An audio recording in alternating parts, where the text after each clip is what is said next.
లో జరిగిన సాయి కృష్ణ అనే యువకుడి లాకప్ డెత్ కేసు ఒక సస్పెన్స్ థ్రిల్లర్ లాగా నడుస్తోంది. ట్విస్టుల మీద ట్విస్టులు తీసుకుంటోంది. మొత్తం మీద దాని మీద వేసిన ప్రత్యేక దర్యాప్తు బృందం సిట్ సిఐ నాగరాజుని అరెస్ట్ చేశారు, కోర్టులో ప్రొడ్యూస్ చేశారు. కోర్టు అతనికి 14 రోజుల రిమాండ్ విధించింది. బహుశా రేపు మళ్ళీ పోలీస్ కస్టడీ కోసం పిటిషన్ వేస్తారేమో. ఇవి నార్మల్గా జరిగిపోయే ప్రొసీజరే. కాకపోతే నాగరాజుని కోర్టుకి ప్రొడ్యూస్ చేసేటప్పుడు రిమాండ్ రిపోర్ట్ ఉంటుంది కదా, ఆ రిమాండ్ రిపోర్ట్ కొంచెం ఆసక్తికరంగా ఉంది. ఏంటి ఆసక్తికరము అని అంటే, కస్టోడియల్ డెత్ అని అందులో రాశారు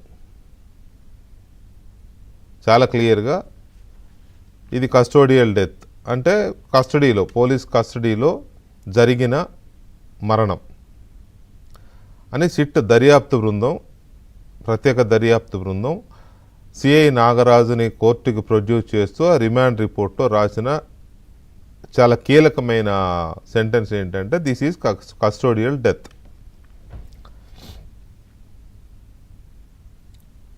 సాయి కృష్ణ డెడ్ బాడీని మాయం చేశారు. ఇది రెండవ కీలకమైన పాయింట్. ఈ రెండిట్లోనే కేసు చాలా ఆసక్తికరంగా, ఆశ్చర్యకరంగా, సస్పెన్స్ థ్రిల్లింగ్గా ఉంటుంది. కస్టోడియల్ డెత్ అంటే డెడ్ బాడీ ఉండాలి. సింపుల్ లాజిక్ కదా. సాయి కృష్ణ డెడ్ బాడీని మాయం చేశారు. మాయం చేశామని ఎవరు చెప్పారు? ఇప్పుడు కస్టోడియల్ డెత్ అని కన్ఫర్మ్ చేస్తోంది దర్యాప్తు బృందం. రైట్, బాగుంది. మాయం చేశారని ఎవరు చెప్పారు? సిఐ చెప్పాడా?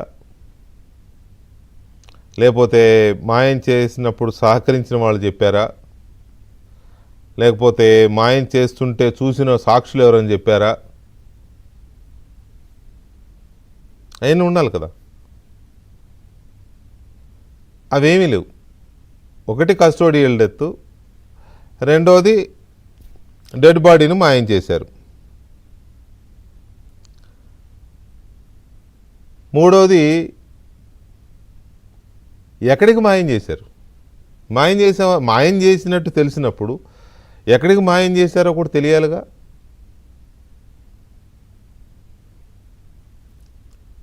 ఎలా మాయం చేశారో తెలియాలిగా. అంటే ఇవన్నీ మనకు వస్తున్న సందేహాలు. ఎక్కడికి మాయం చేశారో తెలియాలి, ఎలా మాయం చేశారో తెలియాలి. ఎవరో ఎస్ఐ గారు చెప్పారంట, సాయి కృష్ణ మృతదేహాన్ని పోలీస్ స్టేషన్లో చూసినట్టు ఎస్ఐ స్టేట్మెంట్ ఇచ్చాడంట. మరి సిఐ ఏం స్టేట్మెంట్ ఇచ్చాడు? సిఐ ఏదో ఒకటి చెప్పాలి కదా. ఎవరో అసలు సిఐ మీద మర్డర్ కేసు పెట్టినప్పుడు సిఐ చెప్పకుండా మర్డర్ జరిగిందని కానీ, లేకపోతే డెడ్ బాడీని మాయం చేసినట్టు కానీ ఎవరు చెప్పారు? మరి అందులో సాక్షులు ఏ ఉంటారు, కుటుంబ సభ్యులు, వాళ్ళు వీళ్ళు. ఎస్ఐ చెప్పారంట, బాగానే ఉంది, నేను మృతదేహాన్ని చూశానని చెప్పాడంట ఎస్ఐ స్టేషన్లో. అక్కడ నుంచి ఎటు మాయమైపోయింది మృతదేహం? మనకు మామూలుగా దయ్యాలు, ఆత్మలు ఉంటాయని తెలుసు, కానీ అవి దేహాన్ని విడిచిపోతాయి. ఆత్మలు, దేహం అక్కడే ఉంటుంది. ఒకవేళ అట్లా ఉన్నాయని నమ్మినా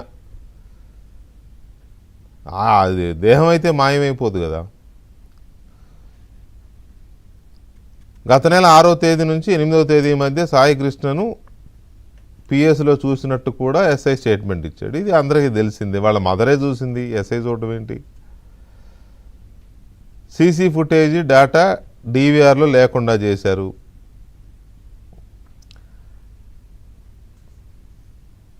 డెడ్ బాడీని లేకుండా చేసి మాయం చేసిన వాళ్ళు సీసీ ఫుటేజ్ ఉంచుకుంటారా? ఎంత అమాయకత్వం కాకపోతే. రండి చూడండి ఎలా మాయం చేసామో, ఎలా ఎత్తుకెళ్ళామో చూడండి అని సీసీ ఫుటేజ్ కెమెరాలు అందులో వచ్చే రికార్డింగ్ అంతా ఉంచి డెడ్ బాడీని మాత్రం మాయం చేస్తారా? సాయికృష్ణ మరణించాడని తెలుసు కూడా కృష్ణలంక పోలీస్ స్టేషన్ సిబ్బంది మ్యాజిస్ట్రేట్కి సమాచారం ఇవ్వలేదు. ఈ తప్పెవరిది?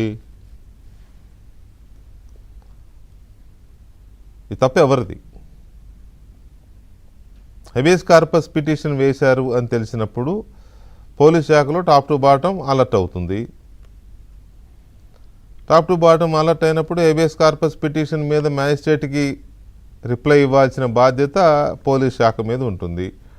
సహజంగా ఎవరైతే ఆ కేసుని డీల్ చేస్తున్నారో ఇన్వెస్టిగేషన్ ఆఫీసర్, ఆ ఇన్వెస్టిగేషన్ ఆఫీసర్కి అప్పచెప్తారు. ఆ ఐఓ సిఐ సరిగా ఫాలోఅప్ చేస్తున్నారో లేదో అనేది పై అధికారులు ఫాలోఅప్ చేస్తారు. కానీ ఇది మేజిస్ట్రేట్కి తప్పుడు సమాచారం ఇచ్చారు లేదా సరే సమాచారం ఇవ్వలేదు అని అది అక్కడితో ఆగిపోతే ఎలా? రేపు 29వ తేదీన ఏం చెప్తారు? ఈలోపే కేసు పెట్టేశారు, అతని మీద సిఐ మీద పెట్టారు, హత్య కేసు పెట్టారు. మరి వీటన్నిటినీ చూసుకున్నప్పుడు ఆధారాలు పూర్తిగా ధ్వంసం చేశారు. సాయికృష్ణ కేసులో ఆధారాలను పూర్తిగా ధ్వంసం చేశారు. సిఐ నాగరాజు కూడా కోర్టును తప్పుదోవ పట్టించారు. కోర్టుని ఏంటి, మొత్తం ప్రపంచాన్నే తప్పుదోవ పట్టించారు. సాయికృష్ణ కేసులో ఆధారాలను ధ్వంసం చేశారు. ఈ నెల 2వ తేదీ కంటే ముందే సాయికృష్ణ మరణించాడని అనుకుంటున్నారు. ఓకే, ఎప్పుడు చనిపోయాడో కరెక్ట్గా తెలియదు కాబట్టి అప్రాక్సిమేట్గా జూన్ 2, ఎందుకంటే జూన్ ఫస్ట్ వీక్లోనే కదా వాళ్ళు హెబియస్ కార్పస్ పిటిషన్ వేసింది వాళ్ళ తల్లి, కాబట్టి అంతకంటే ముందే చనిపోయి ఉంటాడని ఒక అంచనా వేసుకున్నారేమో. దాన్ని తప్పుపట్టాల్సిన ఇదేం కనపట్ల. కస్టడీలో ఉండగానే గాయాలై మరణించాడని ఆధారాలు స్పష్టంగా చెబుతున్నాయి. నాన్ బెయిలబుల్ వారెంట్ ఉన్న కోర్టులో హాజరుపరచలేదు. మే 6 నుంచి జూన్ 19 మధ్య కృష్ణలంక పిఎస్ పరిధిలో ఘటన జరిగింది. సాయికృష్ణ తల్లి విజయలక్ష్మి ఫిర్యాదుతో విచారణ చేపట్టాం. కేసులో 17 మంది సాక్షుల్ని ప్రశ్నించాం. ఇవన్నీ బాగానే ఉన్నాయి. 3 పాయింట్లే కీలకం. సాయికృష్ణది కస్టోడియల్ డెత్ అని నిర్ధారించారు. మరి డెడ్ బాడీ ఏది? నేనంటే ఎవరికైనా వచ్చే సందేహం. సాయికృష్ణ డెడ్ బాడీని మాయం చేశారు. డెడ్ బాడీ ఏది అని క్వశ్చన్ వస్తుంది కాబట్టి డెడ్ బాడీని మాయం చేశారని వెంటనే ఆన్సర్ రెడీగా ఉంది. మరి డెడ్ బాడీని మాయం చేశారని ఎలా చెప్తారు? ఇందాక వేసినట్టుగానే ఎక్కడికి మాయం చేశారు, ఎలా మాయం చేశారు, ఎవరు మాయం చేశారు, ఈ సబ్సిడీ ఒకదానికి కప్పించుకోవడానికి ఆన్సర్ చెప్తే 3 క్వశ్చన్లు వచ్చాయి. మన పాపం అంత తెలివి మనకు లేదు కదా, మన స్థాయి పరిజ్ఞానంతోనే 3 క్వశ్చన్లు వచ్చాయి. కస్టడీలో ఉండగా గాయాలై మరణించాడు అని ఆధారాలు స్పష్టంగా చెప్తున్నాయి. గాయాలైనట్టు ఆధారాలు చెప్తున్నాయి. నేనంటున్నమాట కాదు, సిట్టు వేసిన రిమాండ్ రిపోర్ట్లో వాళ్ళు పేర్కొన్నది కస్టడీలో ఉండగా గాయాలై మరణించాడని ఆధారాలు స్పష్టంగా చెప్తున్నాయండి. కస్టడీలో ఉండగా గాయాలయ్యేనట్టుగా ఆధారాలు ఉన్నాయి వీళ్ళ దగ్గర, ఆధారాలు చెప్తున్నాయని చెప్తున్నారు వాళ్ళు. ఆ గాయాలతోనే మరణించాడని చెప్తున్నట్టు కూడా చెప్తున్నారు వీళ్ళు. మరి ఏది? Where is dead body?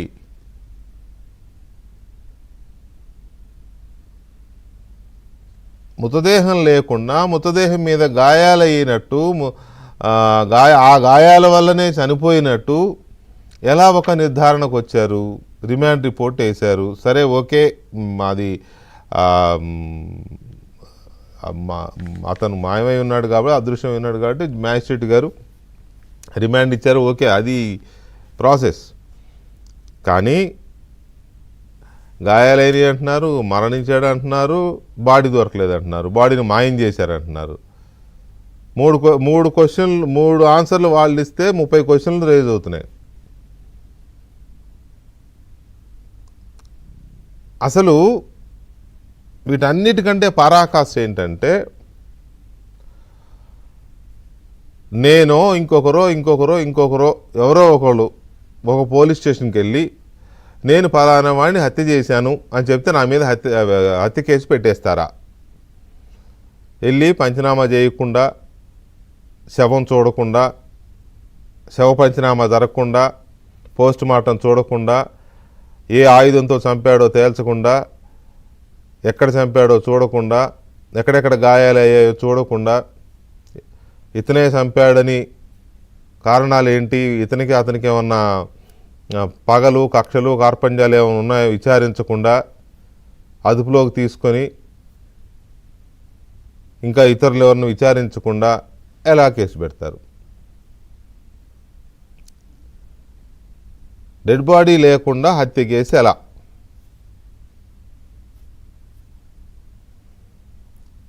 Sai Krishna మంచివాడా చెడ్డవాడా, rowdy షీటరా లేకపోతే రేపిస్ట్, నేను వాటి జోలికి వెళ్ళడంలా.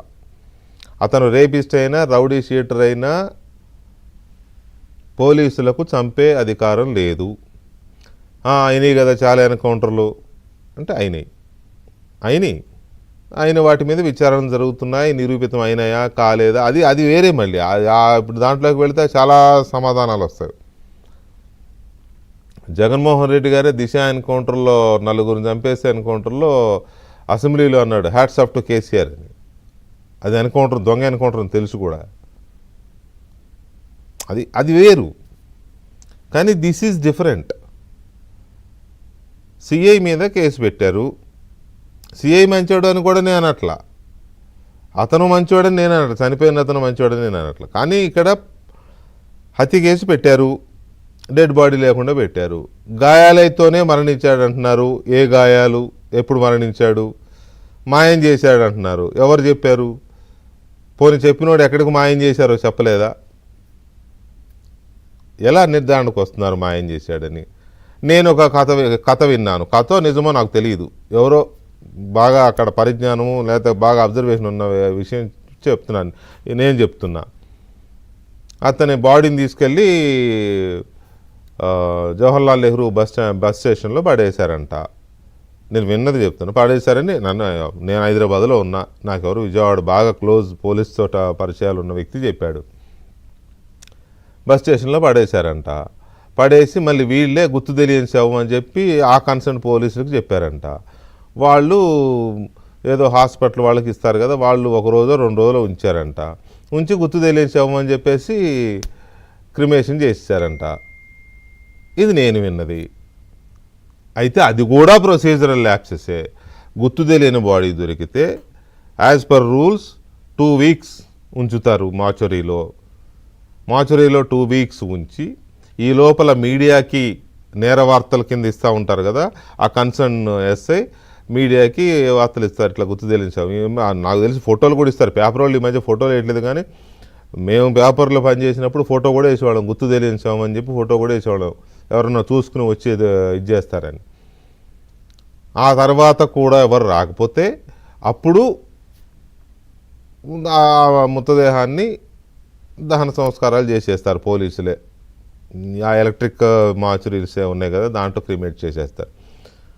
మరి ఇంత తొందరగా ఎలా జరిగిపోయింది? నేను విన్నది చెప్తున్నాను సుమా. నా దగ్గర దానికి సంబంధించి ఆధారాలు ఏవంటే నా దగ్గర ఆధారాలు లేవు. నేను విన్నది మాత్రమే. ఎవరో మిత్రుడు చెప్తే నేను అతను కూడా ఇదే క్వశ్చన్లు అడిగాను, ఇవి జరగకుండా అలా ఎలా చేస్తారని.